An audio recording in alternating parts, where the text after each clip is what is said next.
Good morning, students. Today we will read about the poem The Kite.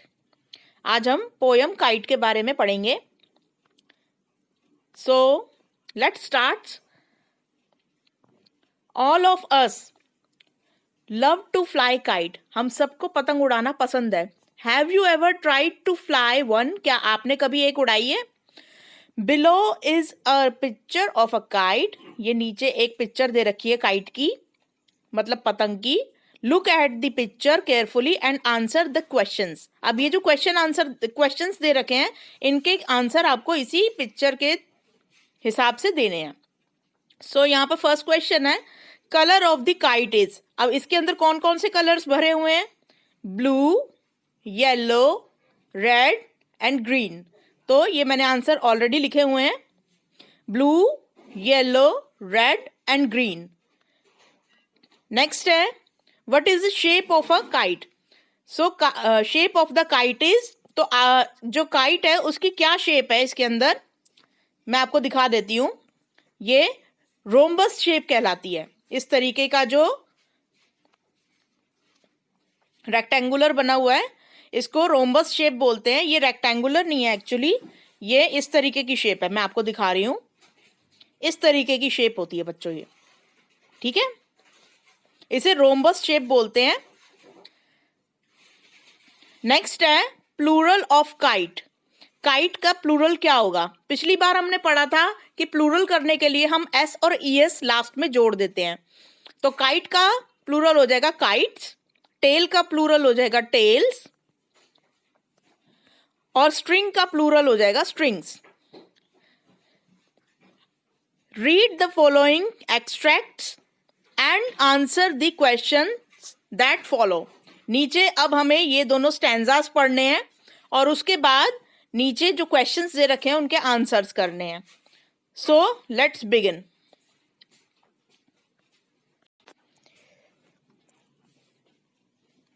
How bright on the blue is a kite when it's new.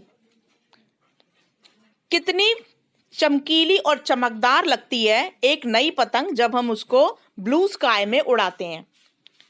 With a dive and a dip it snaps its tail. Dive and dip का मतलब होता है ऊपर नीचे गोते लगाना पानी के अंदर, लेकिन ये हवा में गोते लगा रही है ऊपर आसमान में. ठीक है, तो with a dive and a dip, ऊपर नीचे गोते लगा रही है. इट स्नैप्स इट्स टेल, और ये अपनी ही टेल को काट देती है. ठीक है, इसने अपनी ही टेल को काट दिया. स्नैप का मतलब होता है काट देना. अब मैं सेकंड स्टैंजा पढ़ रही हूं. Then soars like a ship with only a sail. अब ये एक ऊंची उड़ान भरती है. सोर्स का मतलब होता है ऊंची उड़ान भरना. लाइक अ शिप, एक शिप की तरह. देखो शिप कभी भी उड़ती नहीं है, लेकिन वो आगे तो बढ़ती है ना पानी में. बिल्कुल उसी तरीके से यहाँ पर हम स्काई में ऊंची उड़ान भरेंगे. काइट को यहाँ पे शिप से कंपेयर किया गया है. एक शिप की तरह वो आगे बढ़ेगी, ऊपर उड़ेगी. ठीक है, विद ओनली अ सेल, एक पाल वाली शिप की तरह. यहाँ पे सेल का मतलब होता है जो तिरपाल वाली शिप्स होती थी ना. पहले क्या होता था कि भाप का इंजन तो इन्वेंट नहीं हुआ था, ये तो बहुत बाद में जाके हुआ है. उससे पहले जो शिप्स चला करती थी उसमें तिरपाल होती थी, और उस तिरपाल को जो हवा जिस दिशा में मतलब लेके जाती थी, तो जो तिरपाल जब डाल देते थे तो वो हवा की जो दिशा होती थी उसी दिशा में शिप जो थी वो आगे बढ़ती जाती थी. तो वो वाली शिप्स जो थी, then soars like a ship with only a sail as over tides of the wind it rides.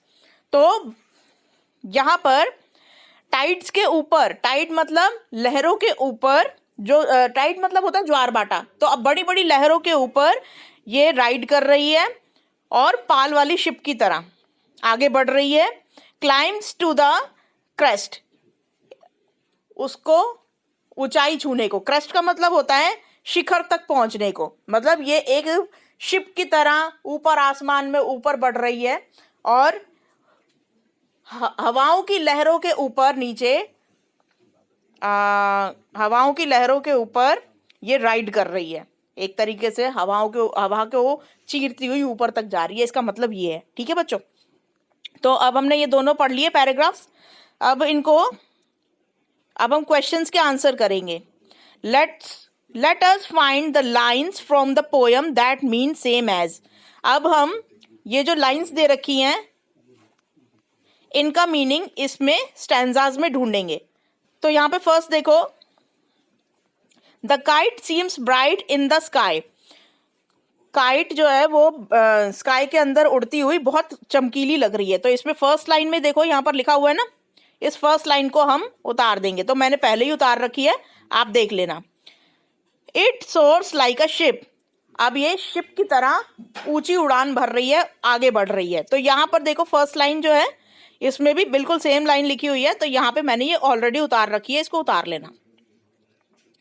Next है, fill in the blanks with the correct words from the box. अब ये जो बॉक्स दे रखा है इसके अंदर से ये फिल इन द ब्लैंक्स मतलब ब्लैंक्स को भरना है।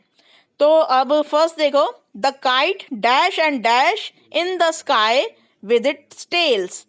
तो यहाँ पर अपनी टेल से वो डाइव एंड डिप करती है। यहाँ पे देखो हमने ऊपर पढ़ा था dive and dip and snap its tails. तो यहाँ पर डाइव, देखो यहाँ पे ऑप्शन में भी डाइव एंड डिप्स दे रखा है, तो हमने डाइव एंड डिप्स मैंने ऑलरेडी भर रखा है, इसको भर लेना। नेक्स्ट है, the kite source like ship in the sky. जो काइट है वो सोर्स, यहाँ पे देखो ऊपर पैराग्राफ में लिखा हुआ है, the kite then soars like a ship. किसकी बात हो रही है यहाँ पर? यहाँ पे काइट की बात हो रही है कि वो आगे बढ़ रही है एक शिप की तरह। तो बिल्कुल यहाँ पर शिप को कंपेयर किया गया काइट से, तो हम शिप भर देंगे क्योंकि ऑलरेडी 3 भरे हुए हैं जिसमें से हमने 2 भर लिए हैं, तो एक लौता शिप ही बचा, तो हमने शिप को यहाँ पर फिलअप कर दिया। तो आज की ये वर्कशीट आपकी इंग्लिश वाली कंप्लीट हो गई है। Activity, try to make a kite with a colour paper और a newspaper thread, glue and a thin stick. After making the kite, see it can fly, मतलब if you can fly it. आप घर पे एक newspaper या किसी colour paper से kite बनाने की कोशिश करो, ग्लू यूज़ करो, उसके अंदर धागा यूज़ करो। कभी हमने तो बचपन में बनाई थी, तो ये बात अलग है कि वो उड़ती नहीं थी बिल्कुल भी, लेकिन आप बना के देखो कि क्या, और उड़ा के देखो कि वो उड़ती है कि नहीं उड़ती है। तो ये करके देख लेना। बाकी सरकार की तरफ से एक मैसेज है कि 6 गज की दूरी बहुत है ज़रूरी कोविड से बचने के लिए। ठीक है बच्चों, आज की इंग्लिश वर्कशीट कंप्लीट हो गई आपकी। अब हम आपका विज्ञान की वर्कशीट करेंगे।